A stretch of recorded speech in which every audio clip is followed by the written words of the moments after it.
Well, we're back, we're doing it again. Can you believe that it was 1 year ago when AEW essentially came onto the scene and exploded everybody's minds to the point where like, oh my God, it's a new revolution in the industry. What are we gonna do?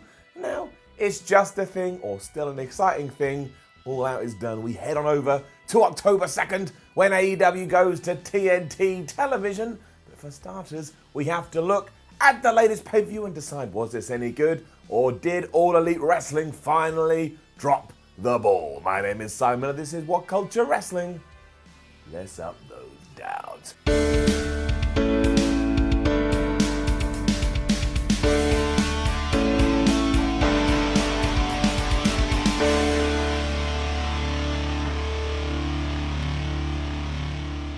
Pre-show was fine for what it was. Nyla Rose won that 21-woman battle royal that we had been talking about, and it also featured the likes of Tenille Dashwood and Brandy Rose, and Britt Baker was in there too, and she was up there right until the finish, until Nyla Rose got rid of her, and Private Party were able to beat Jack Evans and Angelico in a pretty good tag team match. MJF also cut a promo, and there was some other shenanigans that really didn't tie into much. It can get it up. All Out then opened properly with SCU versus Jungle Boy versus Luchasaurus versus Marco Stunt. And the idea here was we have three dudes who are really experienced, but we also have three young and up-and-comers that we should try and showcase. And that's what they did. And I swear, these three young up-and-comers, I call them that again, are going to absolutely smash the wrestling scene.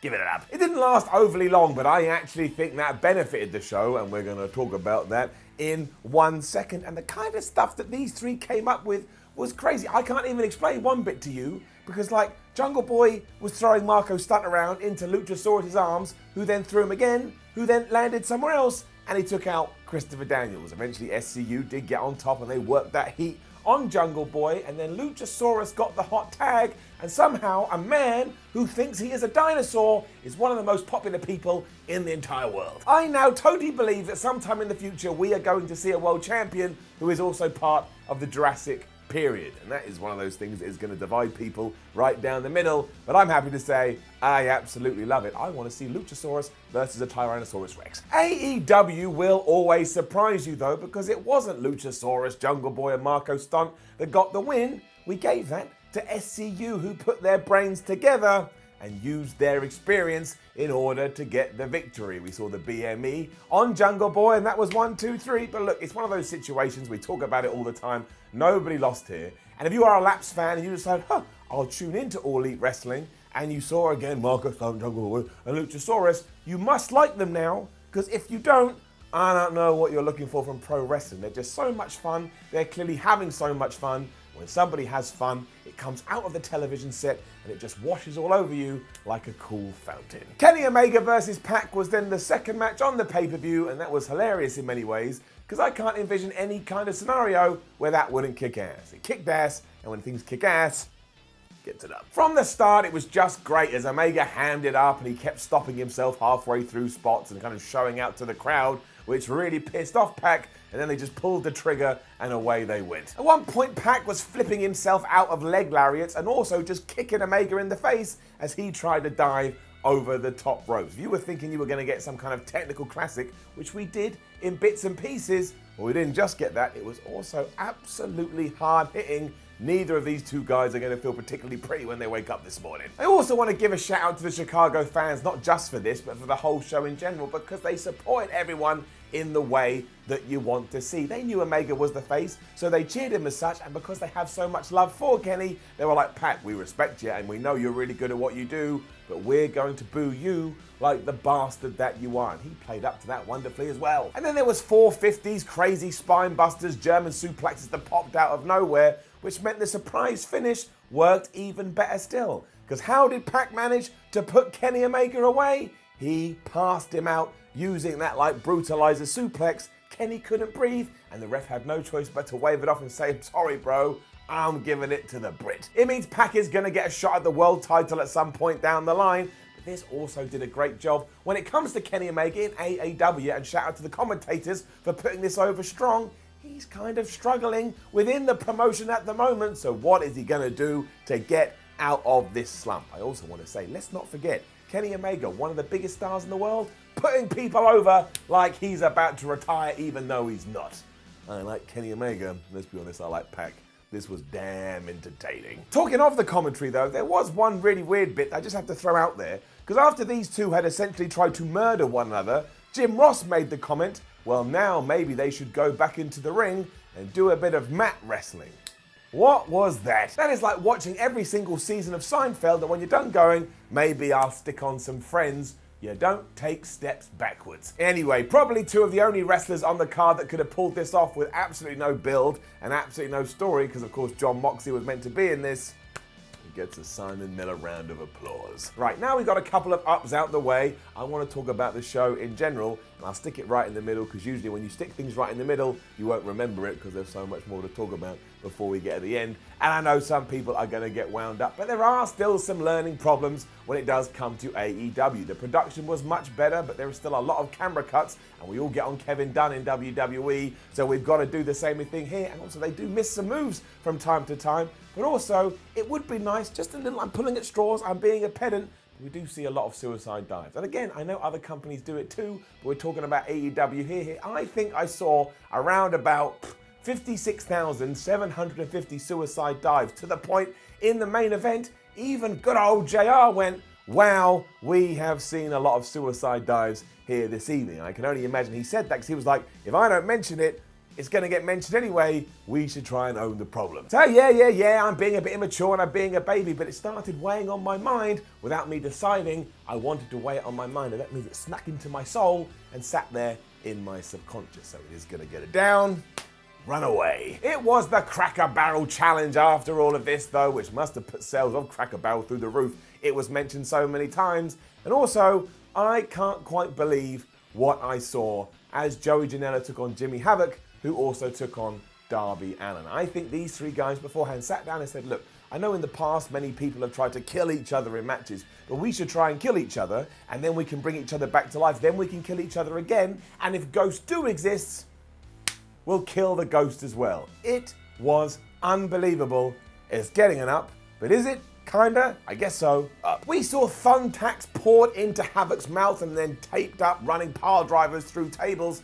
So many moves on the apron, I'm surprised any of them have necks. We somehow also saw a thumbtack-covered skateboard, which Darby Allin then used to ollie off Joey Janela's back, and by the time Allin then climbed to the top rope, taken the barrel, and done his death drop onto the stairs, I have to admit it, I was like, I think this is too much for me. I love the fact that AEW is going to do this. I love the fact that a company as big as All Elite Wrestling is happy to go so in with the hardcore style.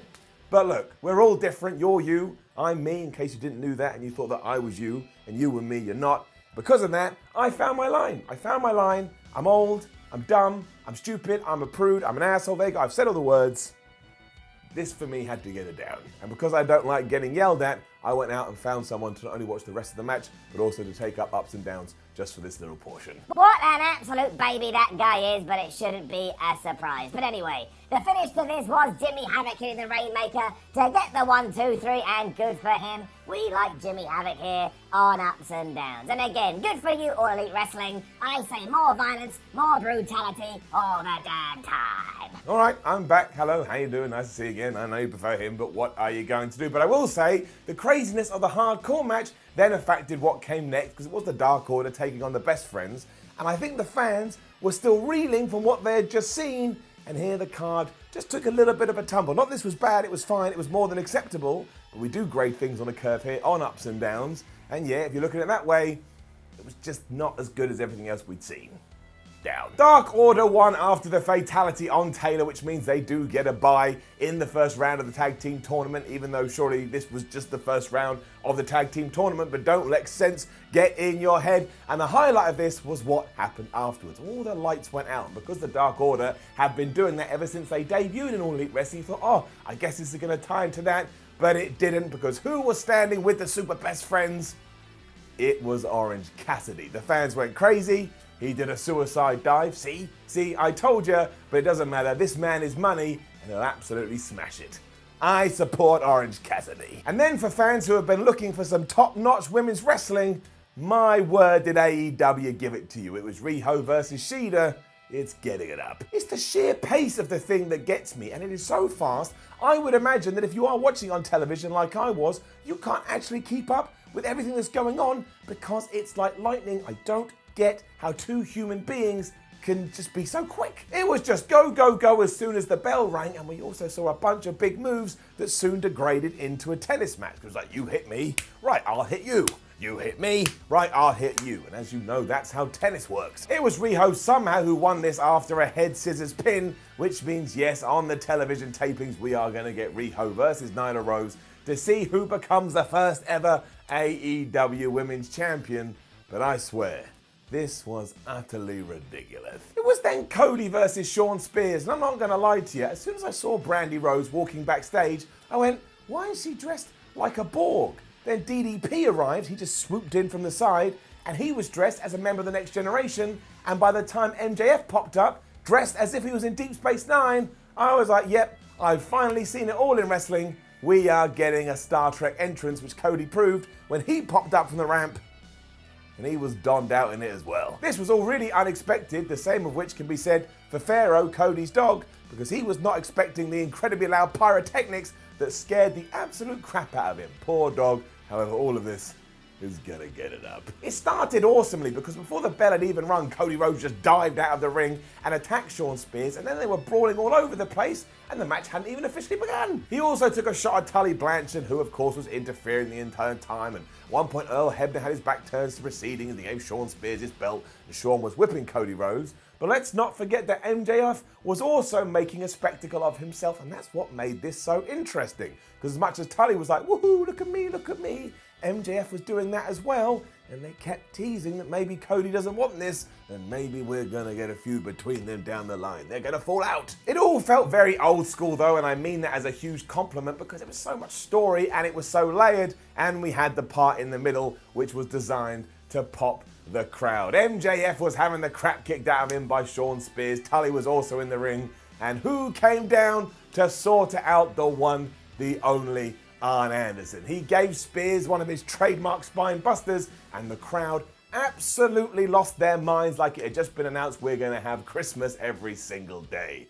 As a Jew, I wouldn't have enjoyed that. I'd be like, oh man, what about Hanukkah? Hanukkah's like 8 days. Why can't we do that? You take my point. We then had some teases with the chair to tie into that whole big chair shot that started this feud a few months ago. And as Shawn Spears was holding it, Cody Disaster kicked him in the face. He hit him with the crossroads, and you bet your ass Cody got the win here. Then we teased a bit more dissension between MJF and Cody. However, they are still okay. I enjoyed all of this, and I think if I had to be pushed on it, it was my highlight of the night. And then in what must be a great showcase for what AEW is going to become, we had the ladder match for the AAA titles between the Lucha Brothers and the Young Bucks. And just look at that transition. Old school, like Mid-South wrestling, right into 2019. We're just going to do spot after spot after spot after spot after spot. And if you don't like it, well, they're going to flip you off. And I'm covering it because I'm nice. And yeah, I know a lot of people do not like that, but that's why I appreciate All Elite Wrestling. Let's talk about the hardcore match. It went too far for my taste, but I know a bunch of you out there will have loved it, and there is 3 completely separate things all happening in one show. It's gonna get it up. You'll just have to use your imagination to come up with some of the things they pulled off on this, because I can't for the life of me understand how any of them were possible. And also the one I want to focus on, the one I want to double down on, is when Pentagon Jr. Canadian destroyed Matt Jackson off the top of a ladder through a table. If they designed this match to have GIFs on Twitter be retweeted for at least a week, they did a great job. The finish was equally as nuts because Nick Jackson was climbing the ladder, probably about to get the championships, when he turned around and saw Brother Matt, and he was like, oh my gosh, he's got him in the Meltzer driver position. Maybe I should do this instead. And that was ultimately his undoing. Pentagon Jr. got in there, he kicked him right in the face. Nick then pulled off Pentagon Jr.'s mask and said, ha, you're not going to get one over us.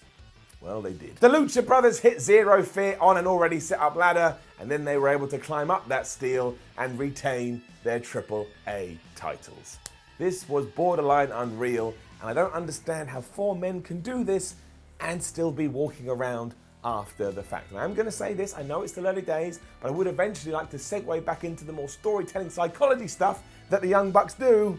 but they also do this really, really well. It wasn't even over because we had one last surprise, because two masked dudes then got in the ring and they were beating up Pentagon, they were beating up Phoenix, and they were beating up the Young Bucks before they pulled off their disguises to reveal that it is LAX, meaning they have signed with All Elite Wrestling and are probably going to be Chris Jericho's partners on that first ever TV show AEW going to do on October 2nd, because of course those three are going to take on the Golden Elite. We had that advertised, now we know. It's a pleasure to see them there. It wasn't over, as we had one more match to go, which was Chris Jericho versus Hangman Page, who came out on a damn horse because he is a cowboy, and one of these men was going to be crowned the first ever All Elite Wrestling World Champion. Good stuff, I tell you. Give it up. A classic Jericho match in the sense it started slow before it started to build very nicely. It really got going when Hangman Page went to do a running shooting star press off the apron, and Y2J reversed the damn thing into a code breaker. I mean, how is everybody on this roster able to do this? Chris Jericho is 48 years old. Obviously put Y2J on the front foot and he used it to go into proper asshole Chris Jericho mode. He got the bell and he was ringing it going, I've already won, and he got right in the family of Hangman Page who were ringside, started telling them, look, I'm gonna beat up that guy senseless. He got busted open by a punch from Page, which was a nice callback to everything that had happened at Fyter Fest. But ultimately, the narrative here was, as good as Hangman Page is, and as good as Hangman Page will be, he lacks the experience of one Chris Jericho, and Chris Jericho used that to indeed become the first ever AEW World Champion, because he basically flipped out of a move from Hangman Page. Hangman Page went to punch him, Jericho got in there first, he hit the Judas effect, and that was that. And also, compared to the Judas effects we've seen before, this one looked like it absolutely killed him. This was the right move, because I imagine hearing that Chris Jericho is a world champion in another promotion that's not WWE may pique somebody's interest, but more importantly than that, it cemented what AEW's main event scene is going to be, and it's not a bad place to visit. In fact, I'm quite comfortable here.